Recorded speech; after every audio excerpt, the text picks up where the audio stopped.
अच्छा जी, मैं सबसे पहले अपने कारकुनों को सबसे पहले तो मुबारक देना चाहता हूं कि जिस तरह पेशावर के जलसे पे आपने पब्लिक को निकाला, आप सबको मुबारक हो।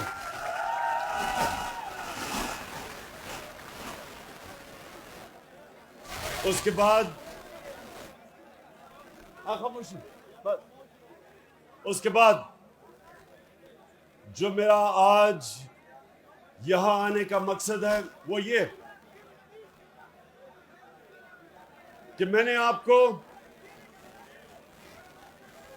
आप सबको कॉल देनी है इस्लामाबाद की।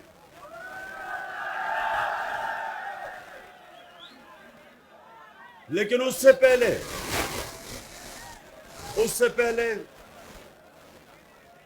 आपने गली गली मोहल्ले मोहल्ले निकलना है और लोगों को तैयार करना है। हमारी हकीकी आजादी की जो तहरीक है, आपने गली गली जाना है, मोहल्ले मोहल्ले, गांव गांव, सारी कौम को तैयार करना है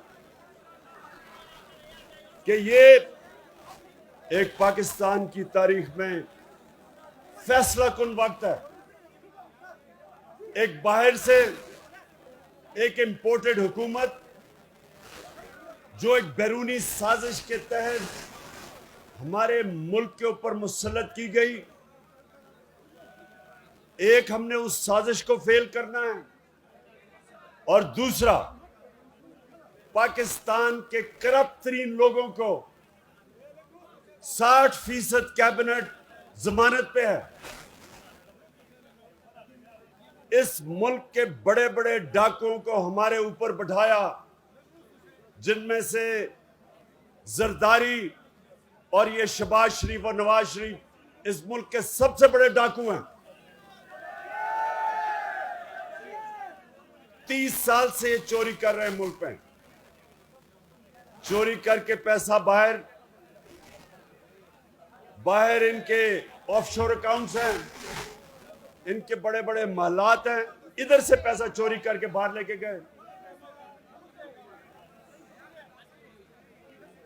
ये लोग पाकिस्तान आते हैं लूटने के लिए और फिर वापस चले जाते हैं जिधर इनकी सारी फैमिली बाहर है, इनकी छुट्टियां बाहर है, इनका इलाज बाहर है, इनकी बिजनेसेस बाहर हैं। इन लोगों को हमारे ऊपर मुसल्लत किया गया। मैं ये समझता हूं कि 1947 के बाद जब पाकिस्तान बना था, जब तहरीक पाकिस्तान चली थी, उसके बाद सबसे अहम फैसला कुन वक्त आज है कि हम अपनी हकीकी आज़ादी के लिए, अपनी जमहूरियत को बचाने के लिए सारी कौम मुनज़्ज़म हो और इनका मुकाबला करें। आपको फिर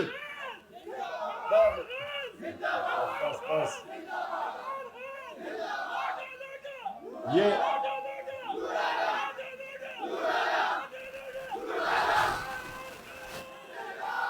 जी सुन,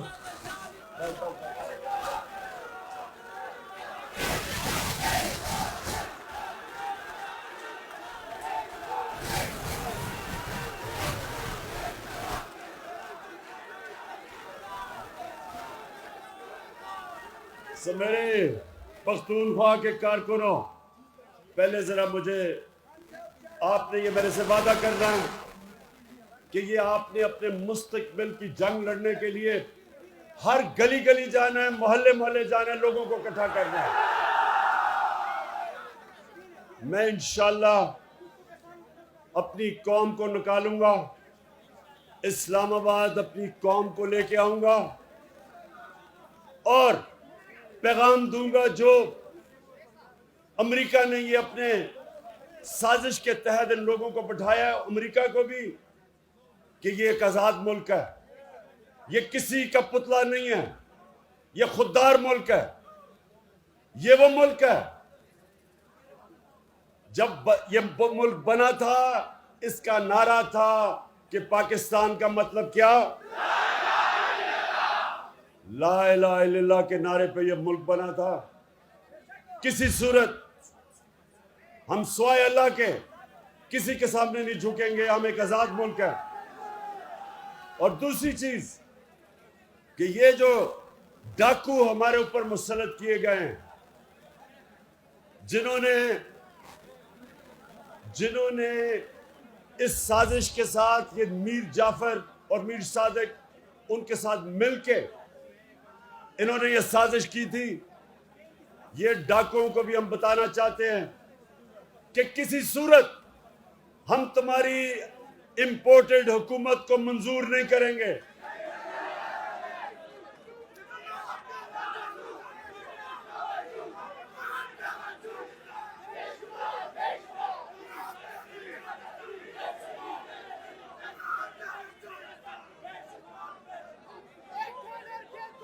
मेरे पख्तूनख्वा के नौजवानों, ये जो आपका जुनून है, इसको भी बचा लें, इसको सेव कर लें, क्योंकि इसकी जरूरत पड़ेगी आपकी मुझे इस्लामाबाद में।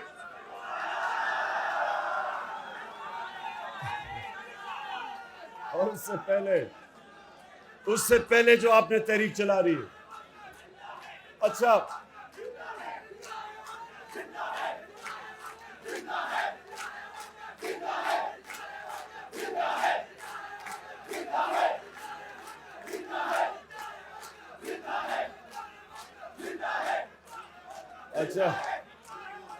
अच्छा, एक और वादा कि बात से कितने लोटे हुए? एक ही हुआ।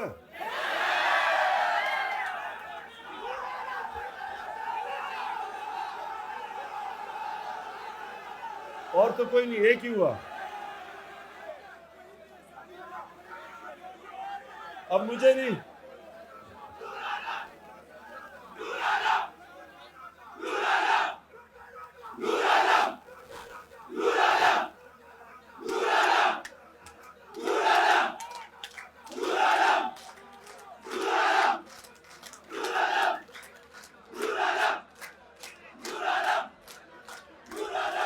मेरे कारकुनों, एक मिनट जरा सुने।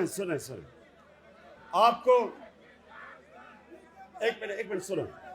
देखें, मैं इंतजार कर रहा हूं कि नूर आलम अपने हलके में आए और वोट मांगे लोगों से। और इंशाअल्लाह पाकिस्तान में भी जिधर जिधर ये लोटे जाएंगे वोट मांगने के लिए, मैं इंतजार कर रहा हूं कि इनके लोग, इनकी अवाम इनसे क्या करेगी। मैं उसकी इंतजार कर रहा हूं। अमेरिका ने ईरान में भी 1950 की दिहाई में उन्होंने वहां भी रिजीम चेंज की, यानी हुकूमत बदली। वही उन्होंने किया। पहले पैसा चलाया मीडिया के ऊपर और मीडिया को सारा हुकूमत के खिलाफ किया। मुसद्दक की हुकूमत थी ईरान में, उसके खिलाफ किया। फिर पैसा चलाया और उनके जो उसकी पार्टी के सियासतदान थे उनको खरीदा और फिर ऑपोजिशन से मुजाहरे करवाए। इस तरह ये मुल्क में हुकूमतें बदलते हैं।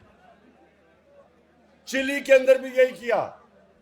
पहले इन्होंने पैसा चलाया, ऑपोजिशन को इकट्ठा किया, फिर उसकी पार्टी के अंदर लोगों को खरीदा, मीडिया के ऊपर पैसा चलाया, और यही इन्होंने पाकिस्तान में किया। और ये तब किया, एक मिनट सुनो, एक मिनट। इन्होंने ये पाकिस्तान में तब किया जब तहरीक इंसाफ के कारकुनों, ये सुनो, 11 साल में सबसे कम हमारी हुकूमत में जो बैरूनी खसारा होता है, तारीखी खसारा हमें मिला तकरीबन 20 अरब डॉलर का। और 3 साल के बाद हमने वो खसारे को 11 साल में सबसे कम खसारा हमारी हुकूमत में हुआ। और जो हमारी माइशत थी 5.6% के ऊपर वो बढ़ रही थी। 5.6% पे तब बढ़ी थी खसारा कम करके। सारे बर्रे सगीर में सबसे कम बेरोजगारी पाकिस्तान में थी।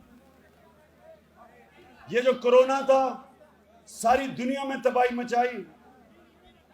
पाकिस्तान वो मुल्क था जो दुनिया ने मिसाल दी कि सबसे बेहतर तरीके से कोरोना वायरस का मुकाबला जिस मुल्क ने किया, टॉप 3 मुल्कों में उनमें पाकिस्तान था, जिसने अपने लोगों को भी बचाया, वायरस से भी बचाया, अपनी माइशत को भी बचाया। उसके बावजूद, और ये वो गवर्नमेंट, पहली गवर्नमेंट हटाई गई है जिसके ऊपर कोई करप्शन के इल्जामात नहीं, प्राइम मिनिस्टर को कोई बाहर बड़े बड़े मालात नहीं खरीदे, कोई फैक्ट्री नहीं लगाई, कोई रिश्तेदारों को ऊपर नहीं लेके आया। और हमारी हुकूमत को साजिश से तब गिराया गया जब इनको पता था कि मुल्क हमारी गवर्नमेंट हर मुश्किल वक्त से निकल गई। जो महंगाई की बात करते हैं मैं आज भी कहता हूं कि दुनिया में सस्ता तरीन मुल्क आज पाकिस्तान है।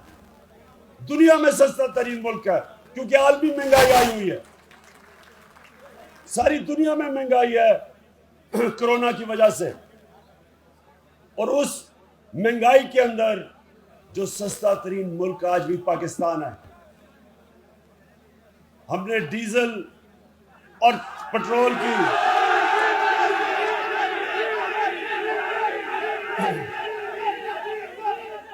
मुल्क हमने टैक्स सबसे ज्यादा इकट्ठा किया, और उस टैक्स की वजह से, क्योंकि ज्यादा टैक्स इकट्ठा किया, हमने अपने लोगों के लिए पेट्रोल और फजल रहमान की कीमत कम रखी।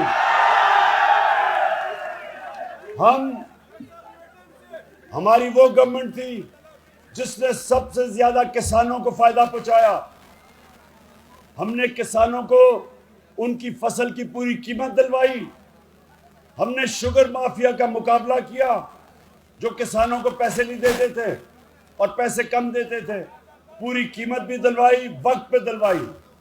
किसानों ने अपना पैसा जमीन पे लगाया, और जो 5 बड़ी बड़ी फसलें थी उनमें से सबसे ज्यादा पाकिस्तान की तारीख की पैदावार हमारे जमाने में हुई पिछले साल।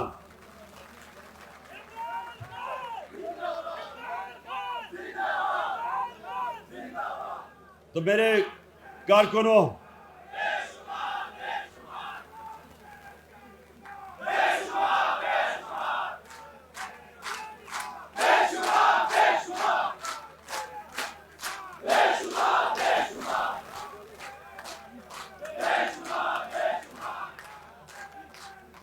तो मेरे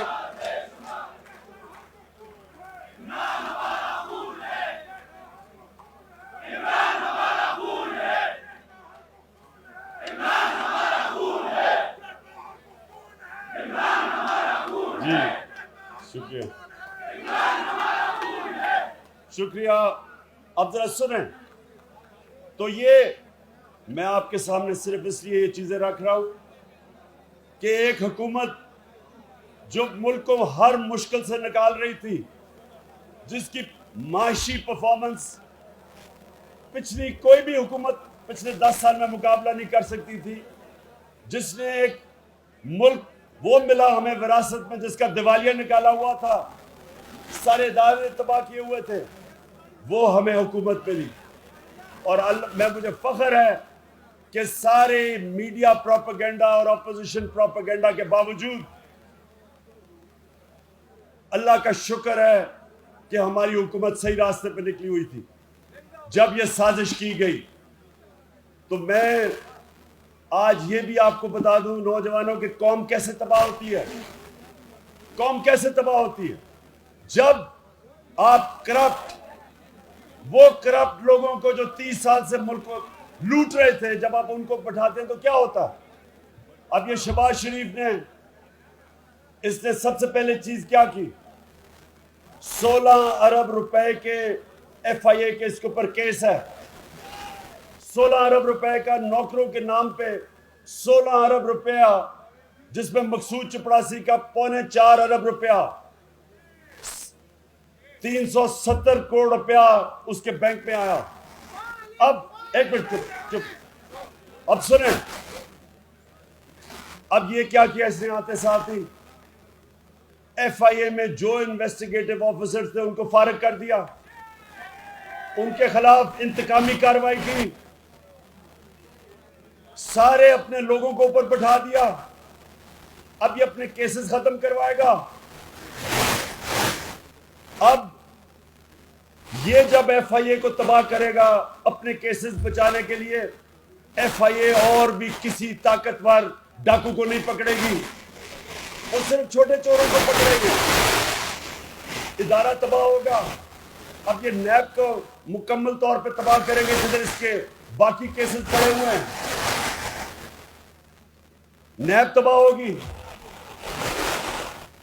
FBR को ये तबाह करेंगे, क्योंकि FBR के अंदर ये टैक्स बचाना होता है।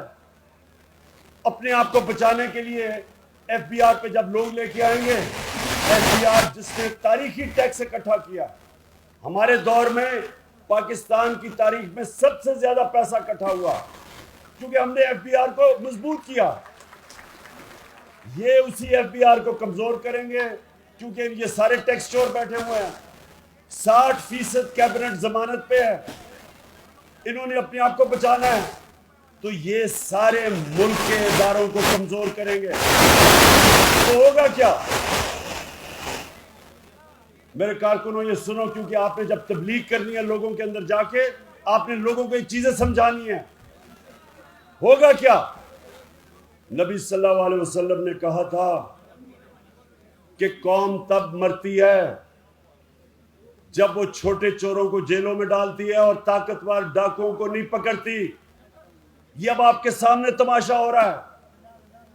अब FIA हमेशा के लिए ताकतवर डाकुओं को नहीं पकड़ेगी, क्योंकि जिन्होंने ये शहबाज शरीफ को और इसके बेटों पे केस बनाए थे, उनके ऊपर इंतकामी कार्रवाई हो रही है। अब सारे बाकी FIA वाले डरेंगे कि कभी हम किसी ताकतवर को ना हाथ डालें।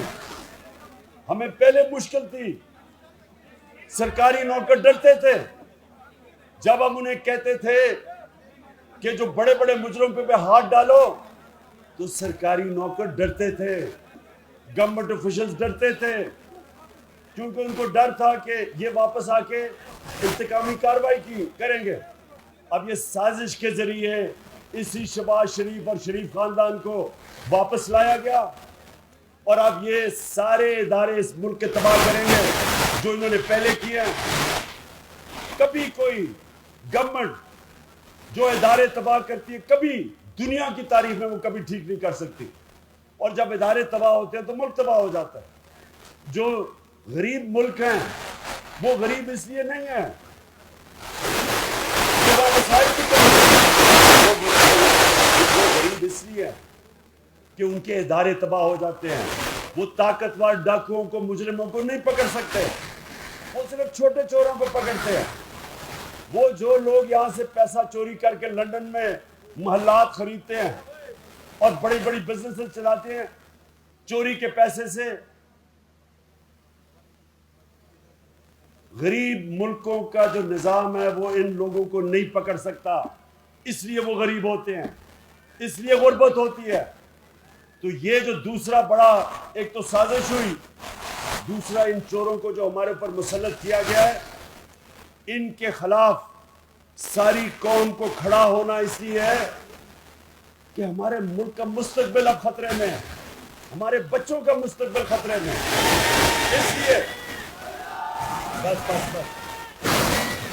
पहले सुन लो, पहले बात सुनो, क्योंकि आपने जाके तबलीग करनी है लोगों में। आपने लोगों को एक मिनट सुनो सुनो सुनो, मेरे कारकुनों सुनो, गौर से बात है, नारेबाज में मारना। पहले आप लोगों के पास जाएंगे, आप उनको क्या कहेंगे? सबसे पहले आप उनको कहेंगे कि ये सारी साजिश तब शुरू हुई जब अमेरिका ने फैसला किया इमरान खान को हटाने का। उनका अंडर सेक्रेटरी वॉशिंगटन में डोनाल्ड लू, उसने आके हमारे अमेरिका के एम्बेसडर को धमकी दी कि अगर तुम इमरान खान को नहीं हटाओगे तो पाकिस्तान को मुश्किलात का सामना करना पड़ेगा। और फिर कहा कि अगर इमरान खान को अदम एतमाद की वोट पे आपने हटा दिया तो फिर हम माफ कर देंगे। गुलामों को माफ किया जाता है, आजाद लोगों को माफ नहीं किया जाता। हम माफ कर देंगे, क्योंकि उनको पता था कि ये जो इस मुल्क का करप्ट तरीन माफिया, ये तैयार बैठे थे उनको ऊपर लाने के लिए। उन्होंने कहा कि जब भी इमरान खान को हटाओगे हम तुम्हें माफ कर देंगे, क्योंकि उन्हें पता था कि ये चोरों को उन्होंने ऊपर लेके आना है जिनके पैसे बाहर पड़े हैं। और जिस लीडर के पैसे बाहर मुल्क से पड़े हों वो कभी अपने मुल्क की आज़ादी के लिए नहीं खड़ा हो सकता, वो इनकी हमेशा गुलामी करता है। तो इसलिए आपने लोगों को ये चीज़ें बतानी है कि ये आज़ादी की जंग है, हकीकी आज़ादी की जंग। और फिर आपने उनको ये बताना है कि ये जो लोग आए हैं ये पाकिस्तान के करप्ट तरीन लोग, जिन्होंने मुल्क का इन दोनों 10 सालों में, इन दोनों पार्टीज ने जो आज सारे इक़्तिदार में है, 4 गुना ज्यादा कर्जा बढ़ाया, जिसकी कीमत आज हम अदा कर रहे हैं उसके ऊपर सूद देके। ये वो लोग हैं जिन्होंने इस मुल्क के इदारे तबाह किए अपनी चोरी करने के लिए। इसलिए आप सब तैयारी कर लें कि आपने लोगों को कहना है कि हमने किसी सूरत इन चोरों को कबूल नहीं करना, और आपने लोगों को गली गली में तैयार करना है। और आजकल इबादत की रातें हैं, आप मस्जिद में जाएं, तरावियां पढ़ें, और तरावियों के बाद आप जरूर वहां लोगों से बात करें, उनको समझाएं कि ये इस मुल्क की सलामती, उसकी आज़ादी, उसकी सॉवरेंटी का इशू है। और आपने उन लोगों को सबको तैयार करना है कि ये सिर्फ तहरीक इंसाफ की नहीं, ये पाकिस्तान की जंग है। 27वीं रात को, जुमेरात की रात को हमने फैसला किया है, हमने शब दुआ, मैं खुद मौलाना तारिक जमील के साथ उस दिन दुआ करूंगा। सारे आपने हम सब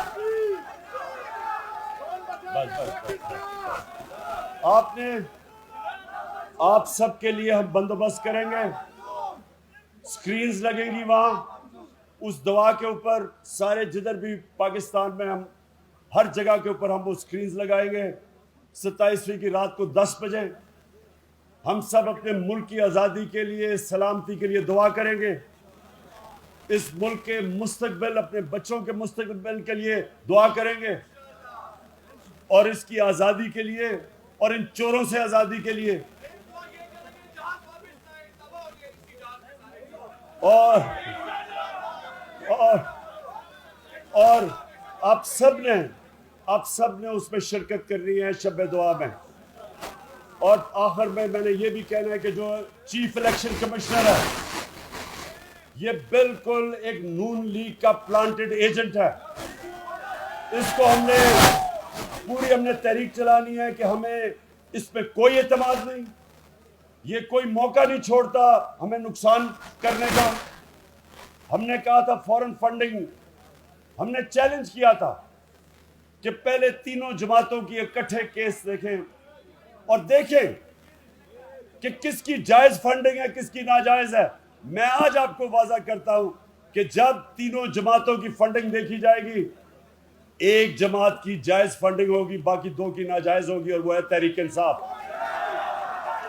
हम इसके पास कोई इखलाकी जवाज नहीं है चीफ इलेक्शन कमीशन रहने का।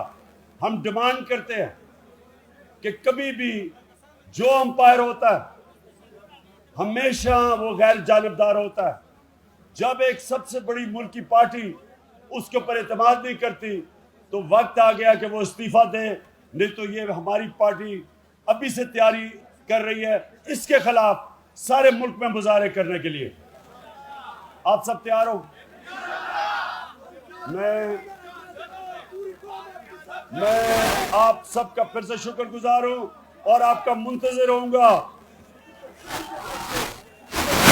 इसके खिलाफ इलेक्शन कमीशन, हाँ, हमने अपने, मेरे कारकुनों सुनो, हमने एक सिग्नेचर कैंपेन करनी है इस इलेक्शन कमीशन के खिलाफ, सोशल मीडिया पे करनी है कि ये नामंजूर है। ये एक दिल्ली का नुमाइंदा बैठाया हुआ है, ये हर तरह कोशिश कर रहा है नुकसान पहुंचाने के लिए। तो सब एक सोशल मीडिया पे सिग्नेचर कैंपेन करेंगे इसके खिलाफ। शुक्रिया।